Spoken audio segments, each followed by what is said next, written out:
सच्चिदानंद सदगुरु साईनाथ महाराज की जय। ओम साई राम। मित्रों, आज का ब्लॉग आप सभी हमारे साईं परिवार के लिए विशेष लाभकारी और कल्याणकारी है, क्योंकि आज के ब्लॉग में हम अपने साईं परिवार के लिए एक बहुत ही विशेष और दिव्य उपाय लेकर के आए हैं, जिसके माध्यम से आपके घर परिवार के समस्त सदस्यों के ऊपर जो काली छाया चल रही है या घर परिवार में जो कलह का वातावरण है वह समाप्त होगा, धन धान्य की परिपूर्ति होगी और जिन परिवारों में कोई भी ऐसी बाधाएं बुरी बलाएं आती रहती हैं और उनके कार्य में बाधा बन जाता है। कार्य में बाधा का मतलब होता है कि जिस भी क्षेत्र में आप कार्य कर रहे हैं, चाहे आपका बिजनेस हो, चाहे अगर कोई भी दाम्पत्य जीवन है जिनका, मान लीजिए दाम्पत्य जीवन में बाधाएं आ गई, नौबत तलाक तक का आ जा रहा है। क्यों आ रहा है, इसको सोचने का विषय है। अब इसी प्रकार से अगर बच्चे बच्चियां हैं, आपके घर के युवा बच्चे बच्चियां जिनकी शादियां नहीं हो पा रही हैं, सही समय पर विलंब हो रहा है, तो ये एक बाधा के रूप में आपके घर में आता है और आज उसी का उपाय लेकर के आए हैं। इसी प्रकार से अगर आपके घर परिवार में, आपके घर में एक ऐसा वातावरण बना रहता है कि लोगों के आपस में लड़ाई झगड़े बने रहते हैं और जिस घर के छत के नीचे आप रहते हैं उस घर के सभी सदस्यों को कहीं ना कहीं असफलताएं मिलना, परिवार में कहीं ना कहीं लड़ाई झगड़ा हो जाना, बाहर से कोई मनमुटाव हो जाना और धन का आगमन एकदम बंद हो जाना, ऐसे समयों में आपको इस उपाय को जरूर आजमाना चाहिए। और यहाँ इस उपाय को बताने से पहले हम आप सभी लोगों को एक चीज़ और बताना चाहेंगे। अगर इस प्रकार की बाधाएं, अगर आपके पुत्र पुत्रियों की सही समय पे शादी नहीं हो रही है, अच्छी सफलताएं नहीं मिल पा रही हैं, रोजी रोजगार नहीं मिल पा रहा है, घर परिवार में लड़ाई झगड़ा, दाम्पत्य जीवन का, ऐसे समयों में यज्ञ याजन हवन, जो हमारे चारों वेदों में से एक वेद यजुर्वेद है, यजुर्वेद में यज्ञ का वर्णन दिया है। मैं बार बार यह चीज बताता हूं। और पुरातन समय में हमारे जो राजा महाराजे थे वह भी हवन करके ही अपने किसी क्षेत्र के लिए प्रस्थान करते थे, नई सफलता प्राप्त करने के लिए प्रस्थान करते थे। या घर परिवार में अगर उनके संतान नहीं होती थी तो उस समय से वाजपेयी यज्ञ, विजय के लिए यज्ञ, हर समय में यज्ञ याजन होते थे। और आज हम कहीं ना कहीं अपने पथ से विचलित होते जा रहे हैं, अपने आध्यात्म से विचलित होते जा रहे हैं। इसीलिए हमारे घर परिवारों में सभी लोगों के जो ये बाधाएं आती हैं, इसीलिए आती हैं क्योंकि हम बड़े बड़े रेस्टोरेंट में तो खाना खाने चले जाते हैं, बड़े बड़े जगहों पे फालतू का पैसा उड़ा देते हैं, लेकिन जब यज्ञ याजन और अध्यात्म की बात आती है तो आप अपने आप को वैज्ञानिक बन जाते हैं कि हम वैज्ञानिक हैं। लेकिन आज मैं एक चीज़ बता दूं कि हमारा विज्ञान भी प्रूव करता है कि जब हवन आपके नाम पर, आपके गोत्र पर होता है तो कहीं ना कहीं एक दिव्य वातावरण और एक एनर्जी, जो विज्ञान कहता है ऊर्जा के रूप में, कोई भी शक्ति जो है वो ऊर्जा के रूप में है, ऊर्जा के फॉर्म में है, तो उसको विज्ञान भी प्रमाणित करता है। इसी प्रकार से आज जो हम उपाय लाए हैं उस उपाय को भी विज्ञान का प्रमाण प्राप्त है। कैसे? आज का जो उपाय है, आप लोगों ने हेडिंग ही पढ़ा होगा थंबनेल पे कि काले धागे का उपाय। और काली वस्तुएं क्या करती हैं, वह ऊर्जा को शोषित करती हैं, अवशोषक होती हैं और वह रिफ्लेक्ट नहीं करती। तो इसी प्रकार से क्या करती है, जो आज काले धागे का उपाय लाए हैं, आपके घर परिवार पर जो बुरी शक्तियां काम कर रही हैं उनको अवशोषित कर लेती है, निगेटिव ऊर्जा को अवशोषित कर लेती है और पॉजिटिव ऊर्जा को वो क्या करती है कि आपकी तरफ रिफ्लेक्ट करती है।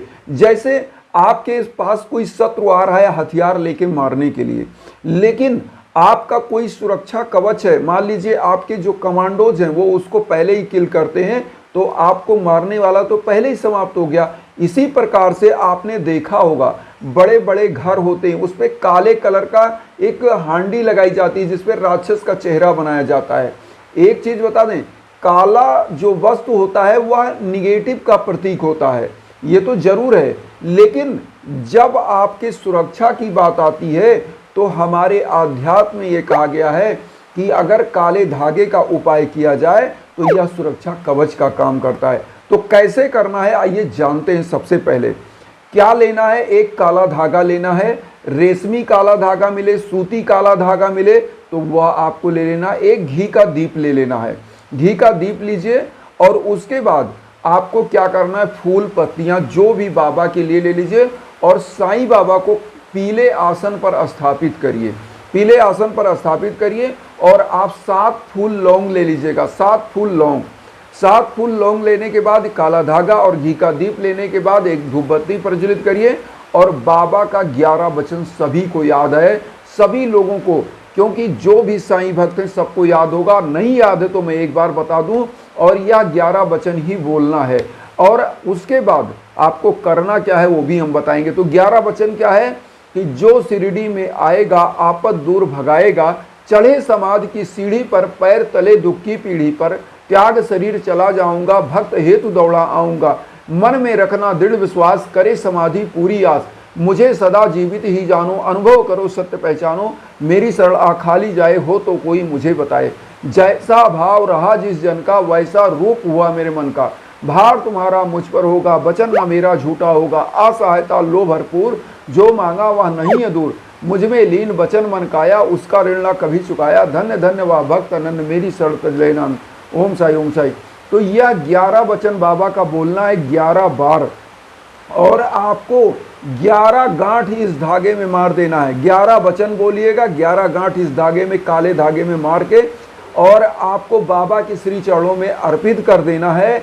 और शाम के टाइम फिर बाबा से आदेश लेकर के उस दीपक को, जो आप दीप प्रज्वलित कर रहे हैं, इस धागे में आप सेक दीजिएगा, और सेकने के बाद बाबा को चढ़ा दीजिए। और शाम के टाइम बाबा से आज्ञा लेकर के इस धागे को अपने मुख्य दरवाजे पर बांध दें। जिनके घर में भीषण बाधाएं आ रही हैं, निगेटिव ऊर्जा आ रही है और परिवार तहस नहस हो रहा है, दाम्पत्य जीवन बिखर रहा है, ऐसे परिवारों के लोगों का किस्मत एकदम मतलब डामाडोल हो जा रहा है, जिस पर भी वो हाथ रखते हैं अगर सोना भी हो तो वह धूल बन जाता है, ऐसे परिवार को यह उपाय जरूर करना चाहिए। इस उपाय को, ये छोटे छोटे जो उपाय हम बताते हैं ये आप कर सकते हैं।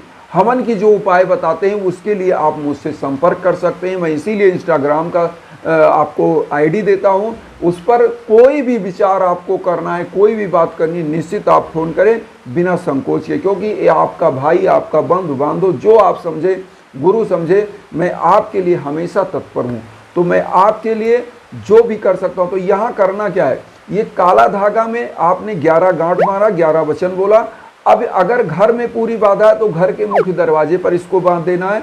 अगर किसी बच्चे बच्ची को बहुत नज़र लग रहा है तो ये 11 गांठ का धागा उसके गले में पहना दीजिए, कमर में बांध दीजिए, दाहिने हाथ में बांध दीजिए बाबा का नाम लेके, और इसमें बाबा की ऊदी भी लगा सकते हैं आप, और वो कर दीजिए। अब उसके बाद आता है कि अब कैसे, जिन बच्चे बच्चियों को सफलताएं नहीं मिल रही हैं उनको क्या करें, वो भी यह काला धागा धारण कर सकते हैं।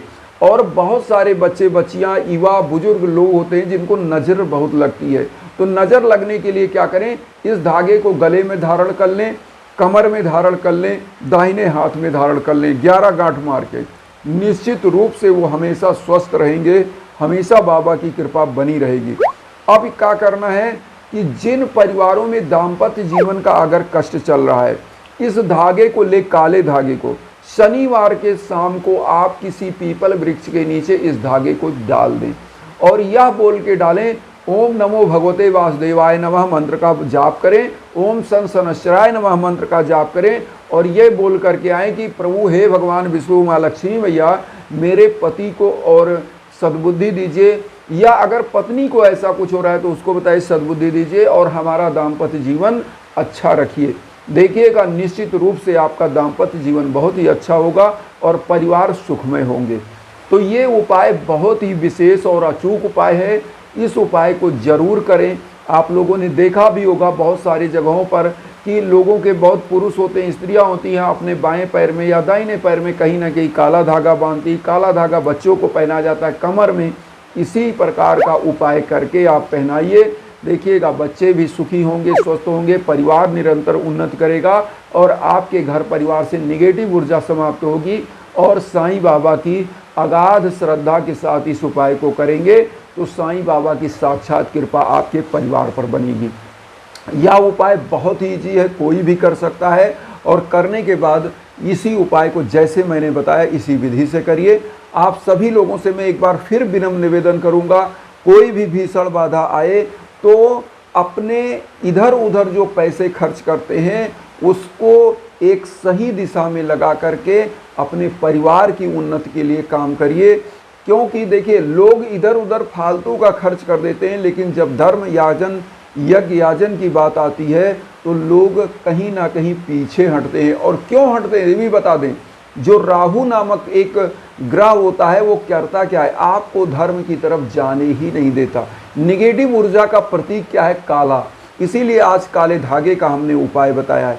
तो निगेटिव ऊर्जा को समाप्त करने के लिए परिवार से यज्ञ याजन भी जरूर कराएं। इसीलिए हम इंस्टाग्राम का नंबर देते हैं और आप सभी लोग ये छोटे छोटे उपाय करिए। मेरा प्रयास है कि निरंतर हमारा साईं परिवार सुखी हो, शांति उनके घर में हो, परिवार एक दूसरे से जुड़े हुए हो, कोई लड़ाई झगड़ा ना हो। इन्हीं भावनाओं के साथ जो वसुधैव कुटुंबकम की हम भावना लेकर चल रहे हैं उसमें आप सब लोग आशीर्वाद दीजिए। चैनल को सब्सक्राइब करके और उन साई परिवार तक वीडियो को जरूर शेयर करिए जो किन्हीं कारणों से कष्ट में, दुख में। इसी भावना के साथ ओम साई राम।